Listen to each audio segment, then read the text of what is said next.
We all think we have a pretty good handle on how the world works, right? Gravity pulls things down, stuff that's moving tends to stay moving. But what if I told you that the reality you experience every day is only true for things your size? So today, we're going to go on this wild journey to see how the fundamental rules of the universe get completely flipped on their head when you start to shrink. So, to kind of get our heads in the right space for this trip, let's start with this wonderfully weird idea. Picture a flea living in its little milliworld. But on that flea, there are even smaller fleas living in a microworld. And on those fleas, yeah, even tinier fleas in a nanoworld. It's this amazing, almost fractal-like dive into worlds within worlds, and it perfectly sets the stage for where we're about to go. And this fantastic little sketch is basically going to be our map and our vehicle for the trip. We're taking a conceptual road trip, shrinking down from our familiar, everyday world into two smaller and frankly much stranger realms. And the key thing to remember is the rules of the road are going to change dramatically with each leg of the journey.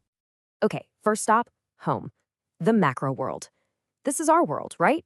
The one we know, the one we live and breathe in every single day. The world of cars and people and things you can actually hold in your hand. And in our world, the undisputed kings of physics are gravity and inertia. I mean, these are the forces you feel when you take a sharp turn in a car, the reason you don't just float off into space, and yep, exactly why you've got to wear a seatbelt. They completely dominate our physical experience. So, okay, let's just quickly run through the rules of our home turf, the macro world. Gravity and inertia, absolutely crucial. Static electricity, it's mostly just a minor distraction, right? Like a sock clinging to your pants. Touch is just, well, touch. And heat is this property we measure, kind of an abstract signal that molecules are moving around. Pretty straightforward, right? Well, hang on. All right, buckle up, or actually, maybe don't. We are now shrinking way down, past the size of a pinhead, all the way down to the scale of a flea. Welcome to the microworld. And the very first thing you need to realize about the microworld is, get ready, because everything you thought was a solid rule, well, it's about to get thrown right out the window. The physical laws that felt so reliable just a moment ago, they're not in charge here anymore. Remember those big shot forces, gravity and inertia? Well, down here, at this scale, they're kind of pathetic, almost negligible. If you were in our little microcar and you slammed on the brakes, you wouldn't lurch forward. Seriously, you wouldn't need a seatbelt at all. Your own mass is just so tiny that inertia barely has anything to grip onto. So what takes over? Electrostatics. Remember that static cling, that minor annoyance? Well, here, it's a monster. It is a terrifyingly powerful force, and I'm not being dramatic. A single stray electrical charge isn't a nuisance anymore. It's a cosmic titan that could literally grab you and just fling you across the room like a rag doll. It is the new boss in town, and it is not friendly. And just when you think it can't get any weirder, it does. Remember how we thought of heat as just a number on a thermometer? Not anymore. Down here, you're so small that you're constantly being bombarded by individual molecules of air and water.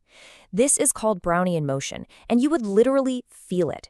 It'd be like being in a mosh pit you can't escape, constantly being shoved around from every direction. Okay, take a deep breath. We're going even deeper. Down past the microworld, smaller than bacteria, we are diving headfirst into the nanoworld. This is the realm of individual atoms and molecules. And look, if you thought the microworld was bizarre, oh man, you haven't seen anything yet. Welcome to the quantum realm, where all of our common sense completely breaks down. The very nature of what's real and what's possible starts to get blurry. Okay, let's jump back in our little car for a second. In our world, you can go 5 miles per hour, 5.1, 5.11, you get it. Down here, at this scale, things like speed are quantized. And what that means is your car can't just smoothly speed up. It has to jump instantly from, say, 5 miles per hour directly to 10. And there is nothing possible in between. No 6, no 7. It's just not allowed. The universe forbids it. So, what about the very stuff we're made of, the building blocks of matter? In our world, we think of an electron as a tiny little ball that can give you a shock. Here, an electron isn't a tiny little dot at all. It's more like a fuzzy cloud, a cloud of probability. You can't say for sure where it is, only where it might be. Solid matter just isn't so solid anymore. So the new rulebook down here is just absolutely wild. touch isn't just touch, it's an extreme, powerful force. That Brownian jostling we felt before, now it's a violent jiggling that makes things careen around like crazy.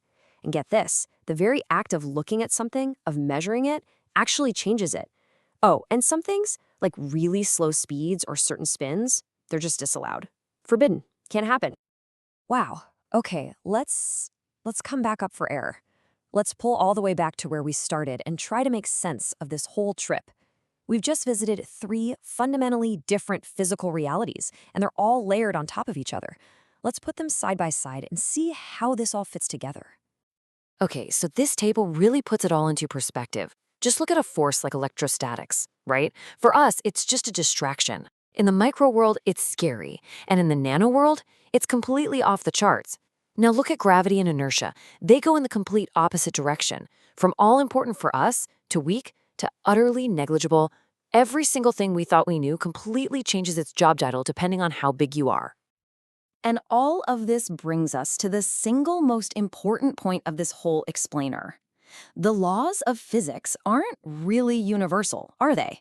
They're more like local bylaws that only apply at our specific macroscopic scale. You change your size, you have to learn an entirely new set of rules for how reality itself actually works. So that leaves us with a pretty deep question to chew on.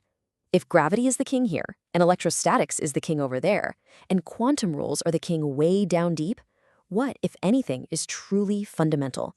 What's the bedrock reality that all these other scale-dependent worlds are built on?